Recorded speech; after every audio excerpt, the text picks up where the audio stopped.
Fullmetal Alchemist n'a pas un seul de ses arcs qui est top 30 des arcs de toute l'histoire des animés et mangas. Aucun arc de FMA n'est top 30.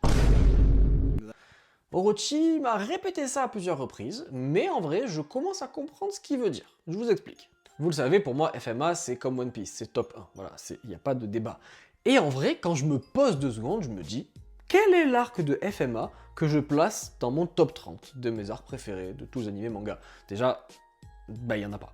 En fait, il n'y a pas d'arc en particulier. Il n'y a pas d'arc d'FMA qui me fait dire, ah, je le mets devant l'arc Namek, par exemple, ou je le mets devant l'arc de Marineford, ou je le mets devant l'examen de Chunin. J'ai des exemples comme ça. Il n'y en a pas. Et du coup, c'est ça qui me fait dire que en fait, FMA, ça va au-dessus de ça. C'est l'œuvre au global.